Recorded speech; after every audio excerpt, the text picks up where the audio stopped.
Vamos a escuchar ahora al padre José Luis Gergolet, quien es licenciado en Teología con especialidad bíblica de la Universidad Católica Argentina, diplomado en Catequética y Pastoral Lumen Vitae, Bélgica, profesor de Biblia y lenguas antiguas desde hace más de 30 años en varios destacados centros, titular de la parroquia Nuestra Señora de Luján de José el Mármol, autor de la colección Una buena noticia, una gran alegría, de 6 volúmenes, y de varios artículos en revistas especializadas. Escuchamos al padre José Luis Gergolet.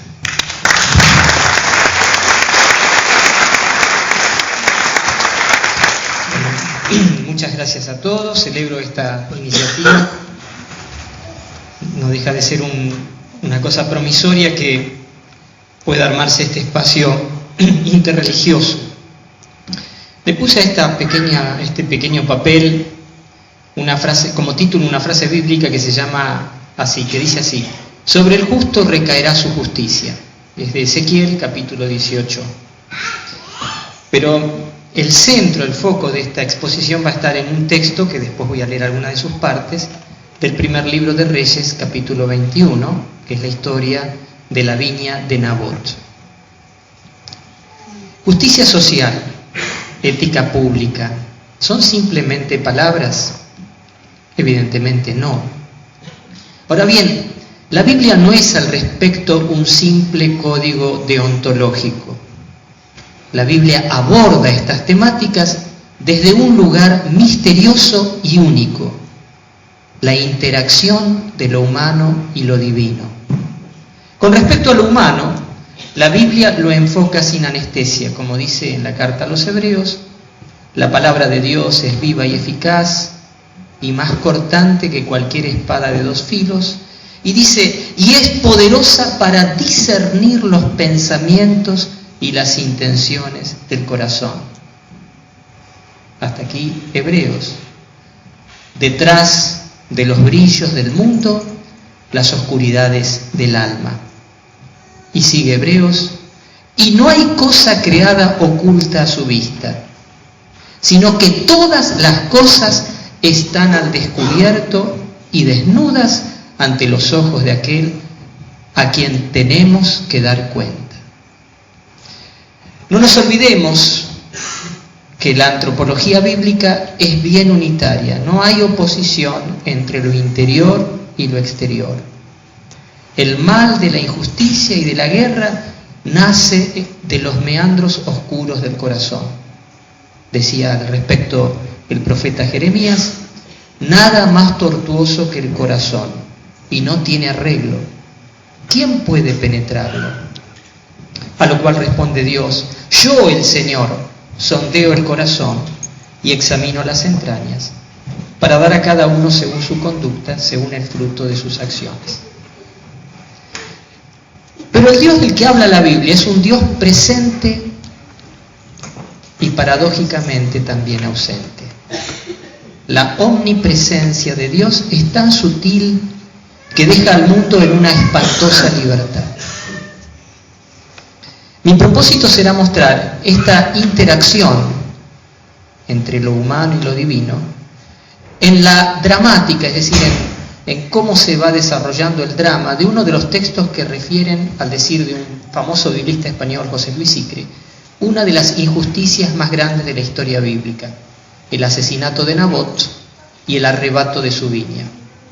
Voy a leer primero algunas partes de este texto y después voy a irlo comentando. Es un texto que van a ver, es terrible, es para hacer una película.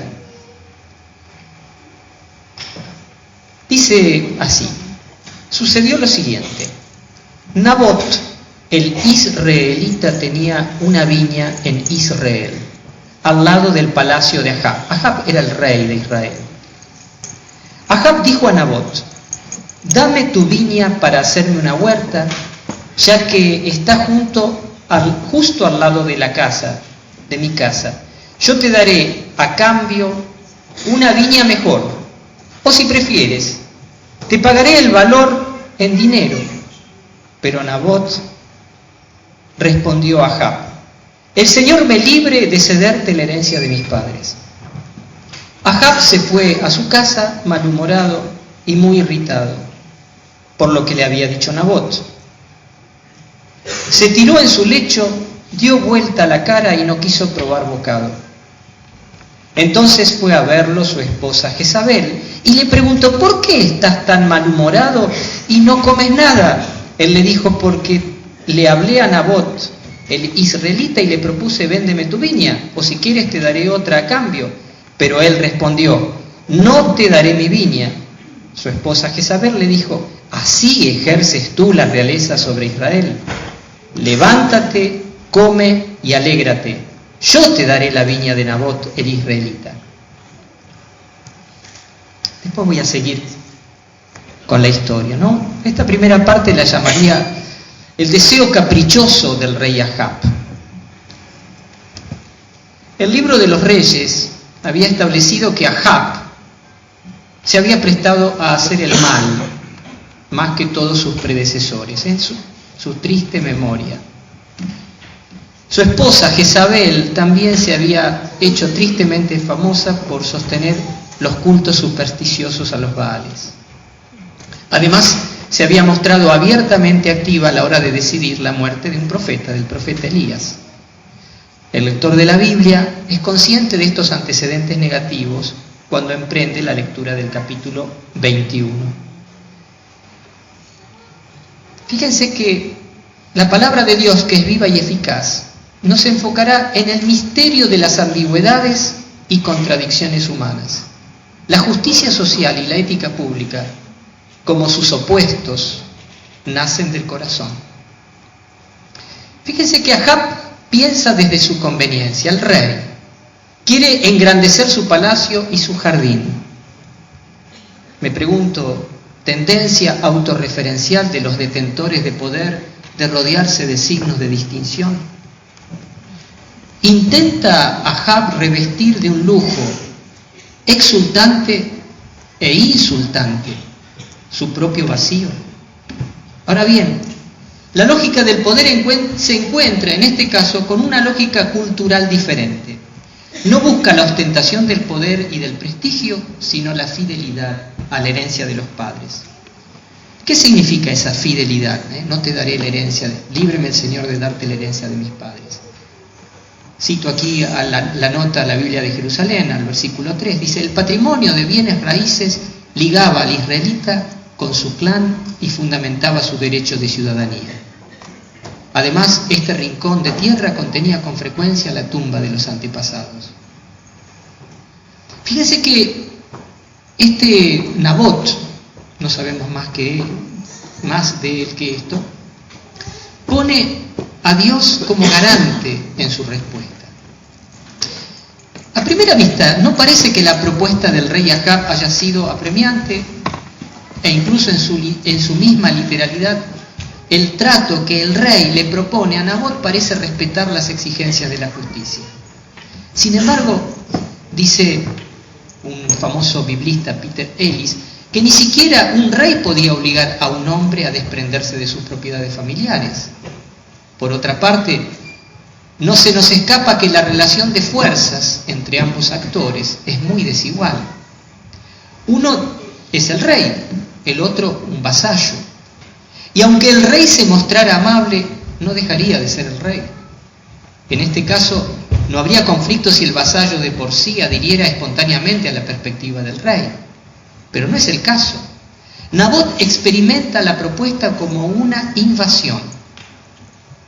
Y hay que tener fortaleza para oponerse al designio o capricho de un rey. Por la sola discrepancia de fuerzas, el pedido del rey es experimentado como una opresión, tal vez como una tentación. De allí que la respuesta de Nabot comience con una súplica implícita: el Señor me libre de darte la herencia de mis padres. ¿Esa es solo una frase hecha? No. Detrás del estereotipo se da la plegaria del amenazado por una tentación opresiva. La plegaria del que resiste frente al poder que primero adquiere visos de seducción, pero que siempre esconde en la manga la posibilidad de la amenaza. sigue la escena, la simpática escena donde el rey se va a acostar y no come, ¿no? En la alcoba, le puse esta parte, en la alcoba del rey, la verdad sanante de la vida. Podría haberse sanado el rey, reconociendo que estaba malhumorado, o los pies de barro de quien se cree omnipotente. Fíjense que en el drama que cuenta el relato no falta el humor. El rey se malhumora como un niño, se acuesta y no quiere comer.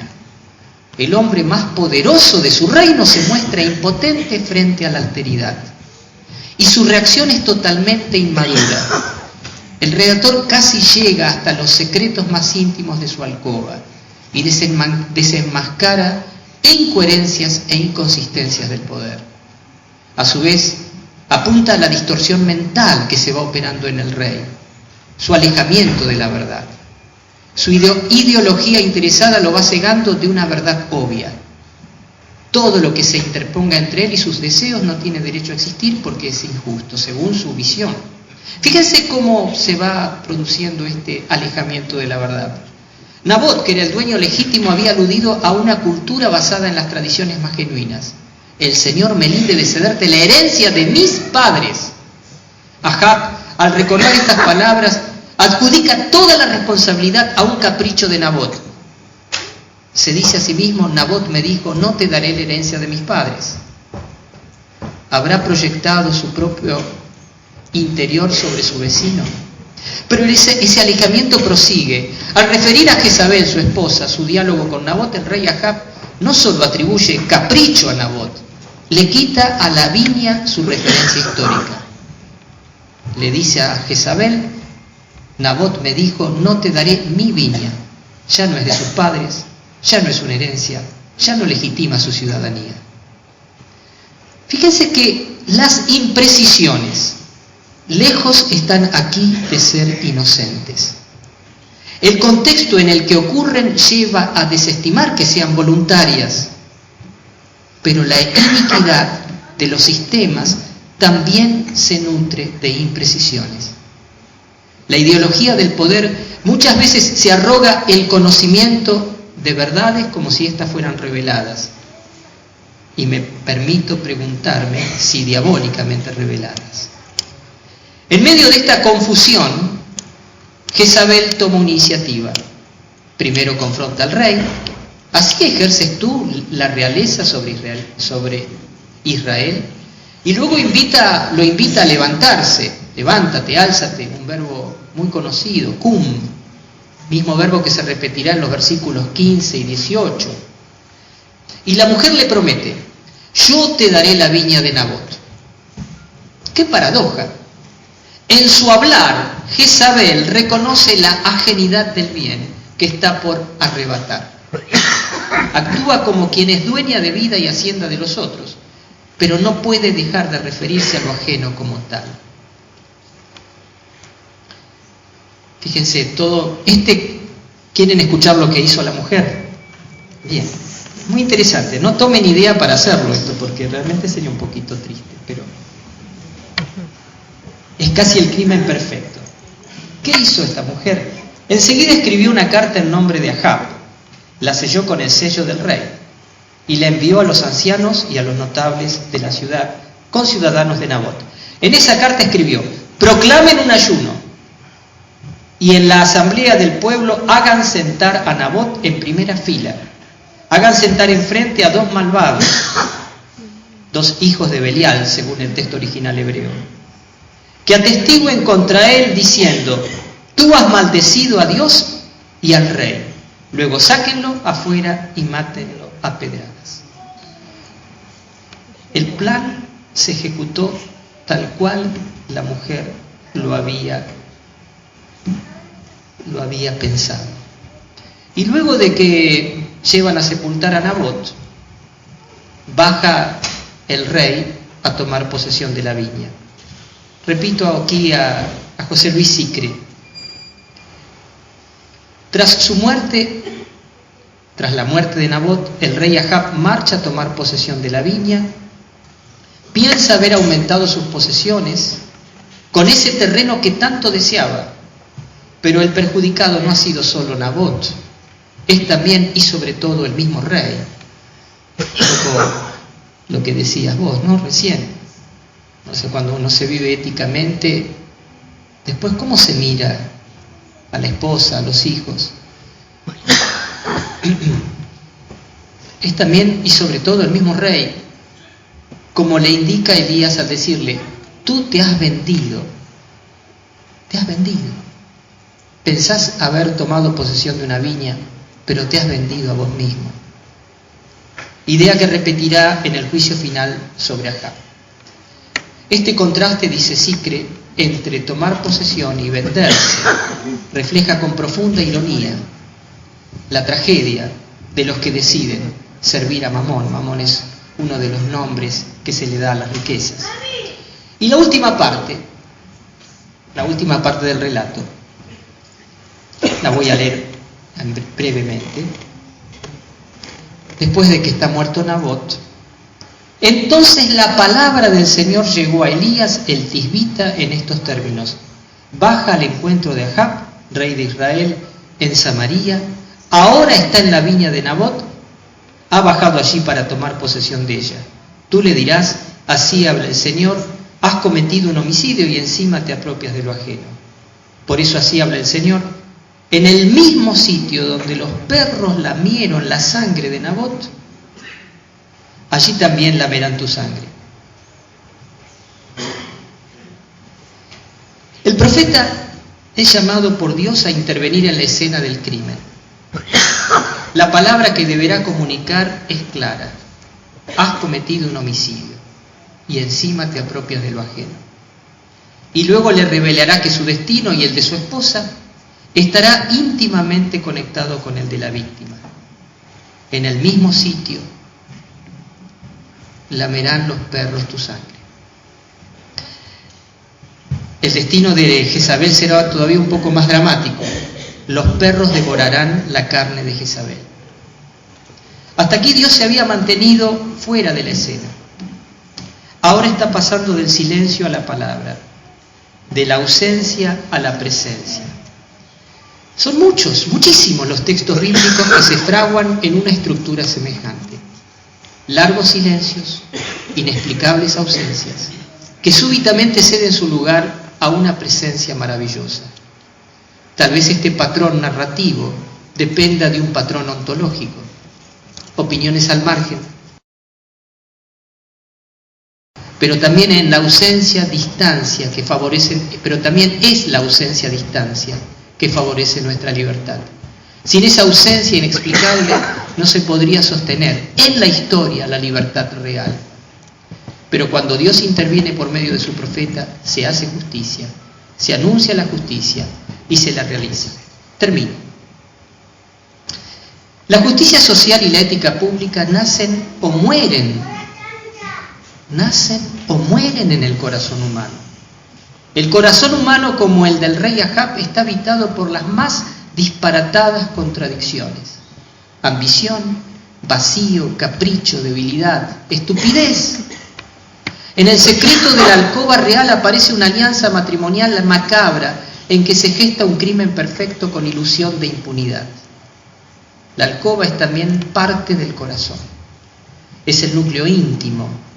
Muchas de las grandes o desastrosas decisiones que han marcado la historia de nuestra civilización se gestaron en las sombras de lechos ambiciosos.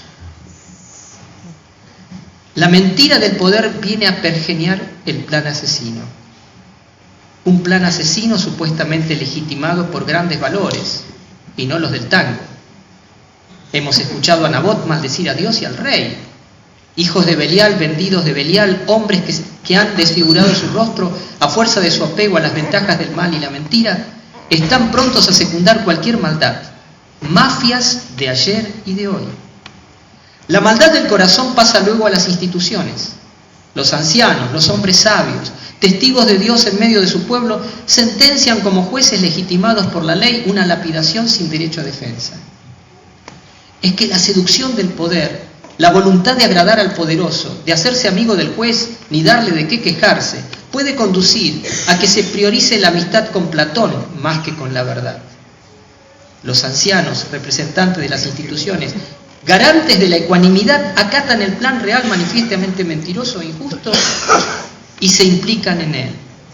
La injusticia viene desde arriba legitimada, casi como si el poder se les hubiera convertido en un ídolo, un Dios falso, al que se somete la propia conciencia con liviandad. Cuando todo ha concluido y Ahab toma posesión de la viña, aparece Dios en los labios de Elías, el Dios ausente, aparentemente testigo impávido de todas aquellas iniquidades. Se muestra tal como es un Dios que toma partido por las víctimas y decide hacerle justicias. El rey, su esposa, los ancianos, los hijos del diablo habían olvidado la sabiduría divina de Israel, sabiduría de todos los pueblos. Ezequiel, en una síntesis perfecta, la refería con estas palabras: sobre el justo recaerá su justicia, sobre el malvado recaerá su maldad.